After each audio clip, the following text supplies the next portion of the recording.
So yun, we're heading for breakfast this morning. Siyempre si Don Rafael na naman. Diyos ko, yun lang yung buffet restaurant na dito na bukas ng umaga tsaka lunch. The rest is dinner talaga bukas. But marami naman kasi silang choices, no? Marami silang options. Kaya okay lang din naman sa amin. Mas gusto ko ng laing. Kasi si Miss naghahanap ng laing. Oh, laing daw. Tanong ka. Pwede ba mahingi na? So, medyo mas clear na yung boses ko ngayon kasi may gamit ko na yung mic. Ang tagal kong tinago dun sa bag ko. Bakit nga pala? Ha? Tinago. Nakalimutan ko laging dalhin eh. Ang bilis third day na kagad. No? Ha? Ang bilis third day na kagad. Parang na sinabi ko kahapon, ala second day na. Imagine mo naman yung flight natin. Pagdating natin dito, tapos na yung first day. Tapos na yung first day. Tara. I'm holding your hand. So, after namin mag-dinner. Dinner agad.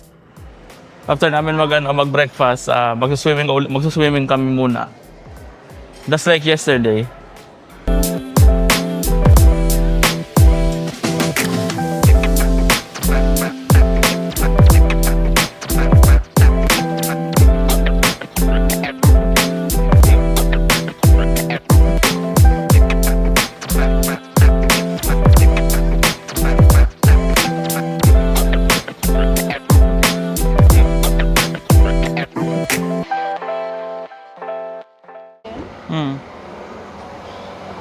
Bambay.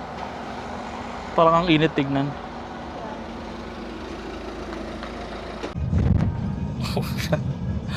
Hey guys. So, we're outside the hotel. Lumabas kami ng hotel ngayon and magtutour kami sa lungsod. So, explore namin yung city.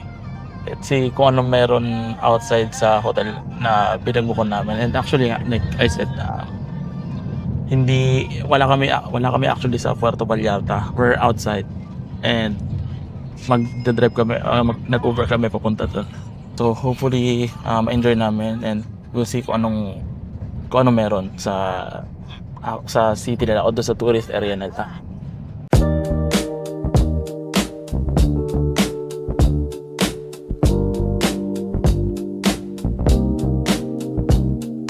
I just came back. For the high season. Oh, okay. So, When was the high season here? it begins in November, it ends in February. Oh, okay. Then we get the whales come down, the humpback whales. Okay. So we have whale watching Oh, nice. as well, and that starts in October 8th. Have you been scuba diving in Cancun? I did Playa del Carmen, Tulum, Oh, okay. and the cenotes. Oh, yeah. Yeah, we went there last year. Like, it was nice. The cenotes are beautiful. Yeah, they're nice. It's very different because here you get the mountains. Yeah, there's a lot of mountains here. There's no mountains in. Yeah, there's no mountains there.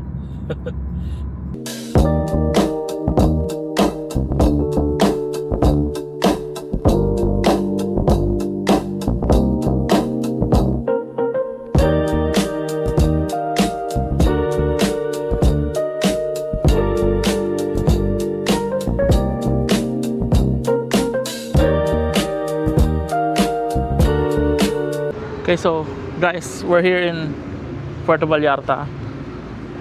Kakababa lang namin ng Uber and ito yung itsura nung pinagbabaan sa amin. Ang daming mga street vendors ba tawag doon? Hindi, basta ang daming tindahan. Parang katulad sa atin lang. Actually, kagabi nagulat din kami, nag-Uber Eats kami kagabi, meron pala dito. So tinry namin kasi sarado mga restaurant din sa hotel. So ayun ang nangyari. Nagulat din ako kasi yung nag-deliver rider din.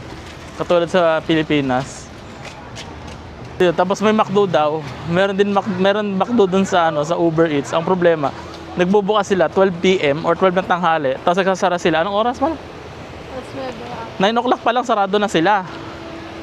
So parang sobrang ang limited nung choices na kung saan ka pwedeng bumili ng pagkain sa i-deliver sa hotel. But at least may na-try namin and may idea na kami kung pag nagutom kami ng gabi, may idea kami kung saan kami kukuha ng pagkain. But yes, medyo limited nga lang. So, kung ano na lang bukas siguro, yun na lang anuhin namin, yung bibili namin. Ito, may napili na si Mrs.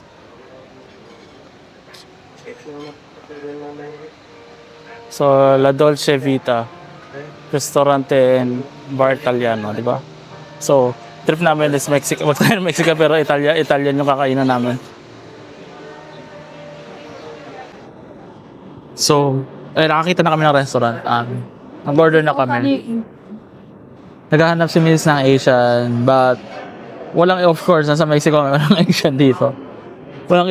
Walang Korean barbecue. May Korean barbecue, no? Pero nasa ibang lugar. Nasa ibang lugar yung Korean barbecue. But sabi ko sa kanya, ano ba? Like, naghahanap ka ng Asian, nasa Mexico tayo. Which is napaka-uncommon na magkaroon ng Asian restaurant dito. It's not like nasa Canada ka na almost everywhere may Asian restaurant. Almost every community meron. Dito wala. Mahirap makahanap. Ayan. So ngayon, umorder lang kami ng pasta tsaka ano yung order mo? Yung shrimp na pasta. Basta yung umorder kami ng calamari, pasta para kay Zio. That pasta din yung order mo, di ba? Pasta rin sa kanya na may shrimp. Then sa akin, steak. Steak in order ko. But gusto ko medium, mag-medium rare sana ako. But napa-well done ng 2 oras. Gusto daw ni Mrs. ng well done na steak. So, well done na lang tayo. Taste. Malikod yung tawag dito sa lugar na to. It is part din ng Puerto Vallarta. Ito yung tourist area nila. So, ayun, na-research na namin kung ano meron dito, but pero hindi ganun ka-deep yung alam namin. So, ito yung Coke nila. Ibang-iba to dun sa Coca-Cola na nakukuha sa mga bar. So, yung lasa nito is like yung lasa ng Coca-Cola sa Pilipinas. I'm pretty sure yun. Di ba? Almost the same. Parehas lang. Yeah. Same ng kasi sa Canada kasi yung Coca-Cola na sa Canada sobrang tamis. Hindi mo malalasahan yung actual na soda. Malalasahan mo pero sobrang tamis niya. But ito is like literal na nalalasahan mo yung di ko alam kung ano yung ingredients na yun na nagpapalasa sa Coke. Pero alam mong lasang Coke yung iniinom mong Coke. So, ito yung unang dumating. Ito yung pasta yung kay Zio, spaghetti. Tapos, calamari. Then, may binigay na bread kanina. And nilantakan na namin.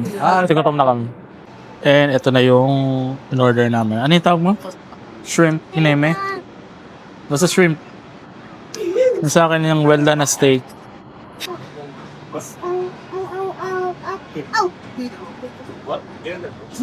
Shrimp. Ano naman?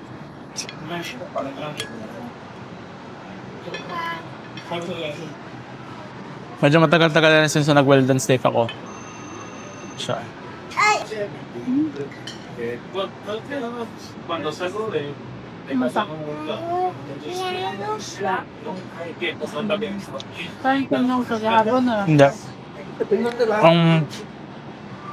Magkakaparehas sila dun sa sa kailangan natin kagabi. Kagabi? Pagkakaparehas lang is yung naralasahan mo yung char grill niya.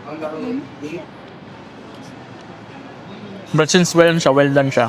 Kumbaga yung hindi na maximize yung taste.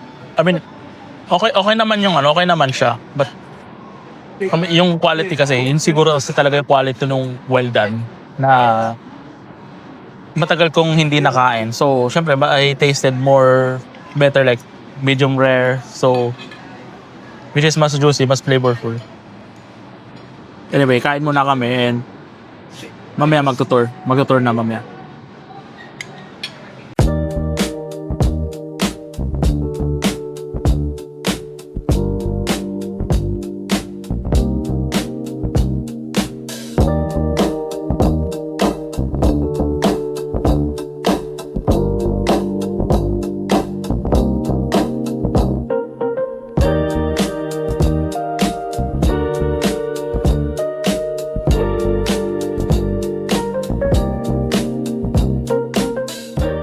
Okay, wait. 1, 2, 3. Oo naman. Oh. Baliktad! 1, 2, 3. Baliktad naman yung glasses mo!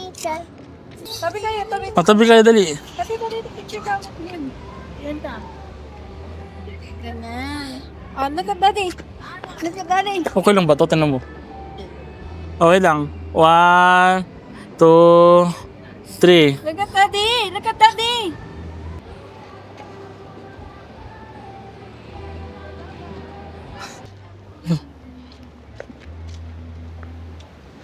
Lalaglag.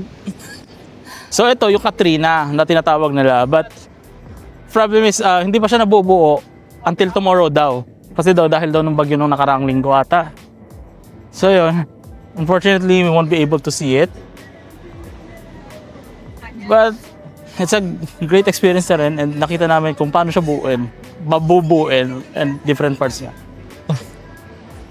So yun, Dia de los Muertos is ang celebration nila is by tomorrow. No, not tomorrow. November 2. Kaso November 2 is yung namin, yung flight namin pauwi ng Canada. Hindi namin makikita yung actual celebration nila. At least nakita namin yung mga decorations nila.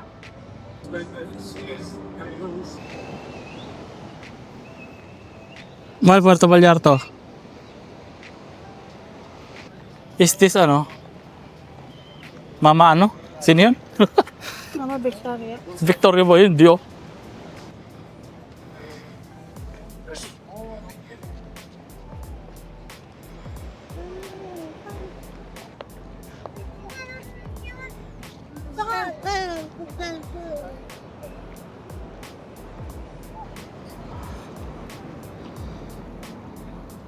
Zio, 1, 2, 3. Ayaw ng picture? Yeah, so decorations ng Day of the Dead or Dias de los Muertos. I think ito nga ata yung ofrenda.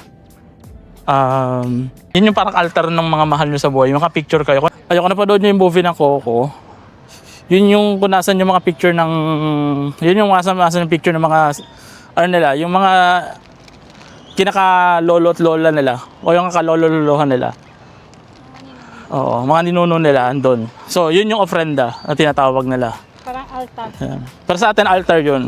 Kung parang kung saan natin nilalagay yung mga santo, ganun. May ordinary bus sila, by the way. Provincial bus. Taxi nila. Ayaw din nila magpatawid katulad sa Pilipinas.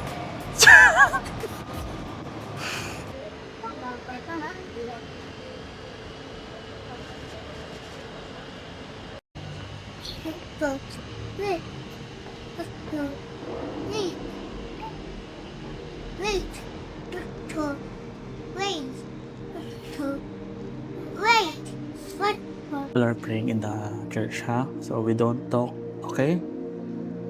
Okay? We will pray, okay? Go beside Mama.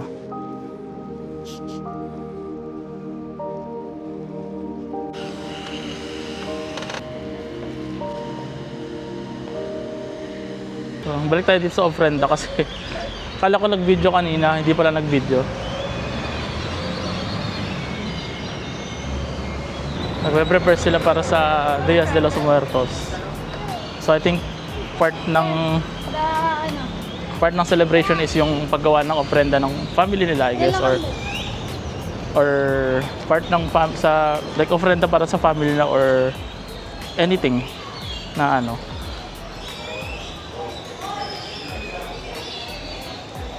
What are you riding? Oh, you say, run like a horse. I'm riding a horse. Oh, tell the horse, run like a horse. You want? Okay. Uy, ayokong punuan dito. Ha? Ayokong dumaan dyan. Sure ka? Ah! Putik. Ay po! Pasok tayo sa loob. Kaya ayokong dumaan doon. Blessing daw yun. Baka ma-jackpot ako. Jumakpat nga ako. Jumakpat ako. Okay guys, so andito kami ngayon sa ano? Sa parang 7-Eleven nila. Medyo nagpapanig na ako ngayon. 23% na lang yung ano ko, yung battery ng camera ko. Tapos yung ano, yung sa phone ko naman 40%. So di ko alam kung hanggang saan ko kaya mag-vlog. Anyway, ito yung itsura ng ano nila. Parang 7-Eleven nila. About that one. About the babies. About that. So, parang normal na ano lang din, grocery. Pero meron silang ano dito, alak sa ano na accessible sa lahat ng tao. In fairness, amoy 7-Eleven sa Pilipinas din yung ano nila. Tawag nila dito OXXO. Yes, OXXO tawag nila dito sa ano nila, convenience store nila. So gabi na dito ngayon. Andito pa rin kami. Eto, binuksan nila yung ilaw dito sa plaza nila. Ayan, ganda. What that? You want some Coke? No, he's selling a coffee. It's just coffee, oh. You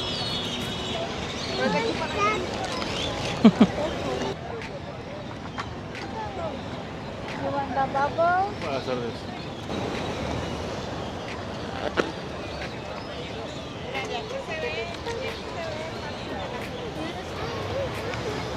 Are you sure with that? No, I think this is So 100 pesos yung isang bubbles. Isa lang kinuha niya?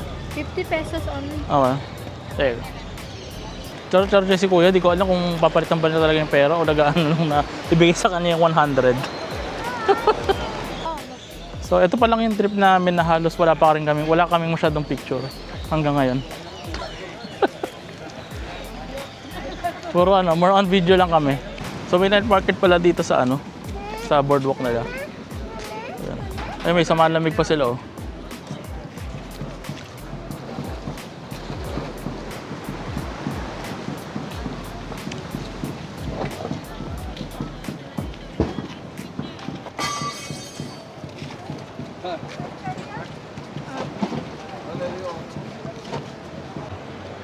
Mga dito, restaurant and shops.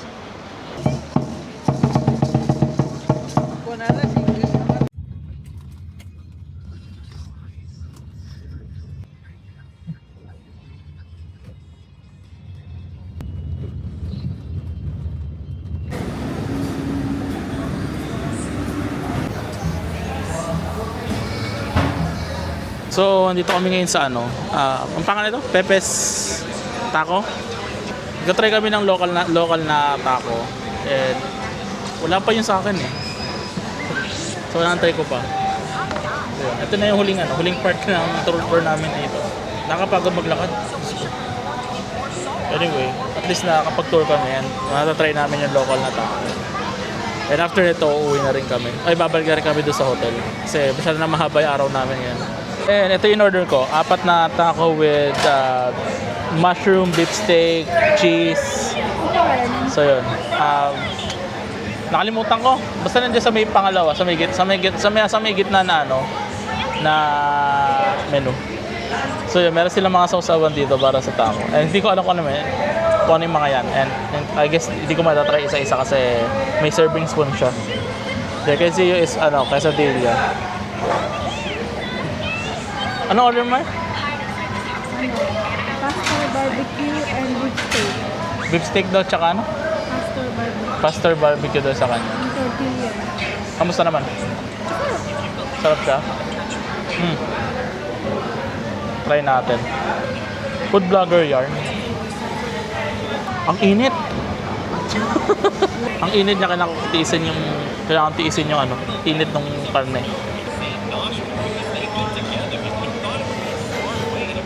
Ha? Sarap nga. Sarap.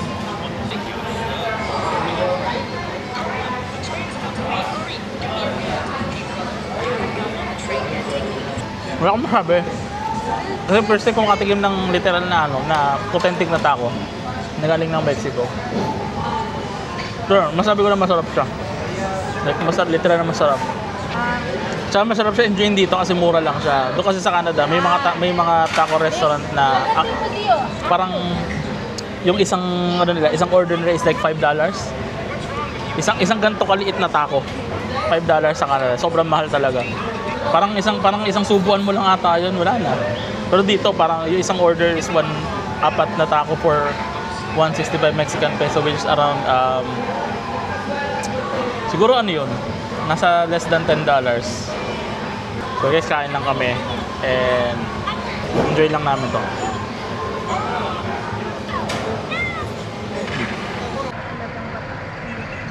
So on the way na kami sa hotel and nakakapagod na araw. Ang pawis kami ngayon. Ito yung ano namin, yung sasakyan namin, ordinary lang. Ordinary. Like, I mean, as long as makabalik kami sa hotel is okay lang. Walang problema sa amin yun. Anyway, we're tired. We're heading back to the hotel. So, I guess hanggang dito na itong video. And yeah, I'll just see you on the next one.